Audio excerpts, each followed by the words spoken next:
Hi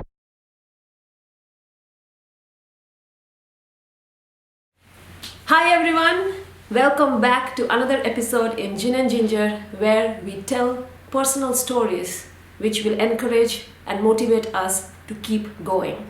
Today I have Sandra as my guest. She is a goldsmith and is passionate about making custom-made jewelry. Let's welcome Sandra and hear her story. Welcome, Sandra. Thank you for joining us today, and I'm so glad that you are ready to tell your story. Yes, thank you for having me. You are a goldsmith and you are passionate of making custom-made jewelry. Yes. But tell us your story. From when did you start, and from what's your journey? Yeah, well, I started studying industrial design in Delft already quite some years back, and then I really loved to do industrial design, and I got to know the meaning of products. They're really focused on, okay, what do products mean for people? I think their slogan was also something like design meaningful products people love to use, so that was really something that spoke to me. But then after a few years, after the bachelor, I started missing some making, really making with your hands, and really making something with your own hands and see it come to life actually. And that's when I started researching the possibilities. Okay, what can I do? And it reminded me of when I was little. I wanted to become a goldsmith. Oh, really? I said that a few times, and then a lot of people said, "No, don't do that. You're way too smart. Go to university, do something different." But then it came back to me, and then I started to do the part-time education for becoming a goldsmith. The idea was to just do it for 1 year, but I really loved it, and I finished it as well. Yeah, that's so powerful that you say that you want to create something and make it alive. Yeah, and it was your childhood dream as well. Yeah. Wow. Yeah, and also because of the industrial design, I really got to think about, okay, what do products mean to people, and it got me thinking, what kind of designer do I want to be, and what kind of products do I want to design, and then it kind of all came together in jewellery, because I think jewellery oftentimes reminds people of a special moment or a special person or something. Yeah. So it really has meaning for the wearer, and that's what I love about jewellery. On that note, do you remember how I met you? What I kind of forgot already. Yeah. I met Sandra in a creative morning session. It's an event of people coming in and sharing their stories. And in that event, the first thing I noticed about Sandra was her jewellery. I just saw this amazing earring that she was wearing, and I was like, "Hey, where did you buy it from?" And she said, "No, I'm a goldsmith." So that's how I noticed you. So your jewellery, I think, is very nice, and I love your art. I have been following you at Instagram, and I especially love that visibility pendant that you're wearing, and something with the gemstones that you create. Yeah, the flow collection. Yeah. Tell me about it. Like, how do you get these creative ideas, and how many days does it take for you from scratch to the end? Like, what does the process look like? Yeah, that's a good question. There are actually two different stories, because the flow collection, I brought it with me so I can show it. Oh, nice. These are the rings, flow collection, and this is kind of the ring that started it all. So you have the gemstones inside, and they can move. Yeah. And originally I made it for my sister, my smaller. This is the other one, but I will get the necklace out of it as well. Yeah, this is the necklace with the pearls. This is the necklace, and they also have the moving pearls inside. And you made this for your sister? Yeah, I made the ring for my sister because when she graduated, I think when you graduate, it's a big moment, and then you're kind of a grown-up. And I think pearls, they are for grown-ups. So then you should get a pearl as a kind of a ritual or a transition, or it's a But I always thought pearls were very dull and very too classic or too traditional. So I wanted to make something what was quite different, and also this is a twist. A little bit like edgy, because my sister is she wants to have a she's wants to have small pearls and a little bit more sturdy thing. Yeah, sturdy thing. Yeah. So that was how I came up with the ring and with the moving pearls inside. And then I thought, oh, it's way too good to just keep it small and only for her. So I made a whole collection out of it. Wow. Yeah. And this visibility pendant, what would you like to share with my audience? Like, how did this idea came into your beautiful brain? So I make collections and I work bespoke, so one-on-one on assignments. But then I thought, okay, my own kind of stories, I also want to find a way to share them. Yeah. Because in a collection you don't, you share the story, but it's not, with the flow collection it's nice to know how it originated, but it's not a story anymore. Yeah. And for people making custom jewellery, that's also not my story, so I wanted to incorporate my stories a bit more. Yeah. And in my journey as an entrepreneur, I come across a lot of challenges, but also personal development things. And so I thought, okay, let's take that as a starting point for designing new pieces of jewellery, which really hold that value to me, or hold that keep the journey for me. Yeah. And so the visibility pendant was really like, it's about being visible as an entrepreneur. Yeah. That's something I struggled with for quite a while, because I thought I really love making behind my bench, nobody sees me. That was the next question. Like, you just mentioned the word challenges.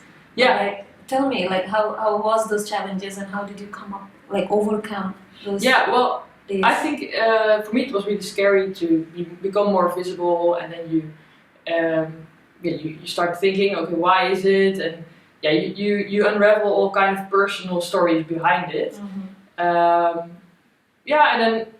And then after a while you notice, okay, that's behind me now. I've conquered that. Yeah. But still, being visible is sometimes a challenge for me, because it's sometimes scary to be really seen, or to put yourself out there, to be vulnerable. So this pendant actually shows 2 spotlights, and it shows a big eye. Mm-hmm. So it's kind of symbolic for being in the spotlights and being seen and being okay with that. And then in the back, that was really cool. A cool coincidence. When I made the necklace, I heard a story on the radio. Oh. It was from The Greatest Showman. Mm-hmm.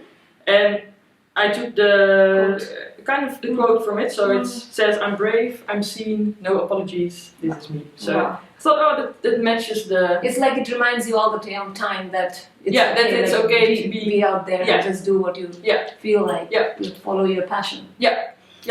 Beautiful. So that's the story about that one. Yeah. And I love this pendant. I think the thought behind it was beautiful. Mm.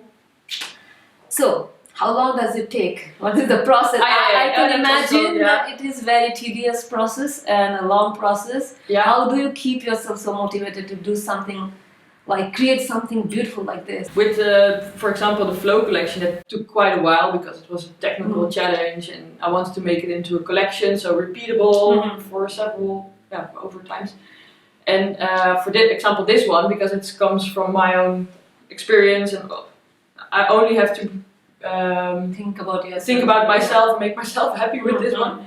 So that was much quicker. Okay. So it depends a lot. So the collection can take several weeks. This one also several weeks, but then not full time several weeks, but just a few moments in between. And then for making wedding rings, that takes like 40 hours.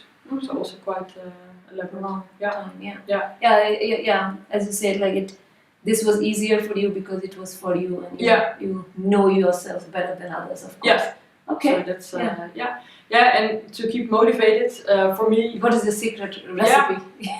For making jewelry or designing, I don't have to keep myself motivated, because I already am. Yeah. So it's, for me, the motivation, or keep myself motivated, is more from the business side of it.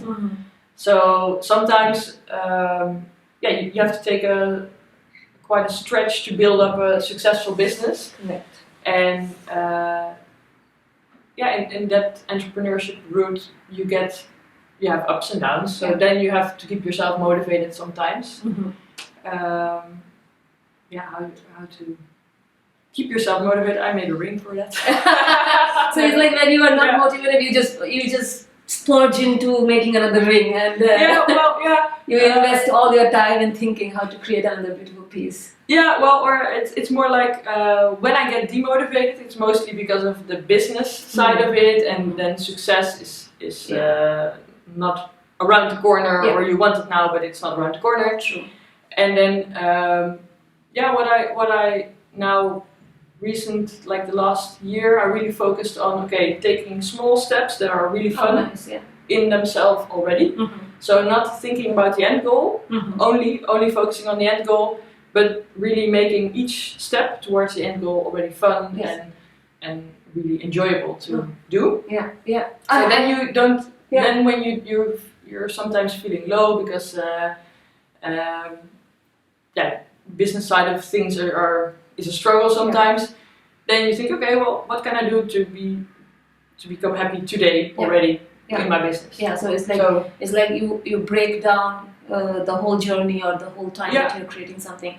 You break down into small chunks of it, and you just focus on that one chunk and say, okay, today what I can do to create this piece. Yeah, but also to make it fun. Yeah. Because in the past, I'm really disciplined, and I can work really hard. And then I was working all the time, and also nights, all weekends. Didn't have much social life anymore, so it was really focused. Yeah. And then the journey isn't that fun anymore, and then the end goal becomes a very big thing because that's where you are working towards. And sometimes if it's not exactly how you imagined it, then it's a disappointment sometimes, but that doesn't make you happy, and it's also not the long term. I think route to success. I think you said a very important point. I have heard many of speakers speaking about the same topic, that how to keep it fun and not get lost in the whole big picture that we have, or the whole dream that, of course, you have a dream towards your business, your Lassan jewellery, but just keeping it fun and not getting lost in the final product, but just be happy with what you're doing today is very important. That's exactly what I mean. I have another question for you. So in Gin and Ginger, I emphasize about the importance of having friends or strong community where you can just be yourself without fearing that they will be judging you. How is that? Do you think that is important, or what would you agree to that you have a strong community, you have some friends or family around you where you can be vulnerable? And I think that's really important. The challenge is then how to find those people. Absolutely. But I think it's also important to surround yourself with people who face the same kind of challenges or have the same kind of ambition.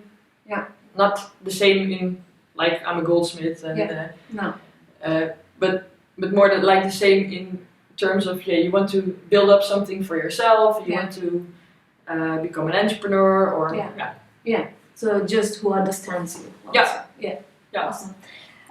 Do you want to show me some of your collection then? But I took with me the Flow collection because you said a lot about the Flow collection. I love it. So I really love this one because it has the purple amethyst inside, and with the red gold. It's really a nice one. How did you place it? Yes. That's so cool.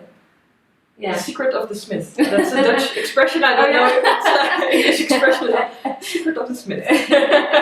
How do you say it in Dutch? If you look at het geheim van de smid. Okay. I kind of have the tradition to make a ring for myself each year.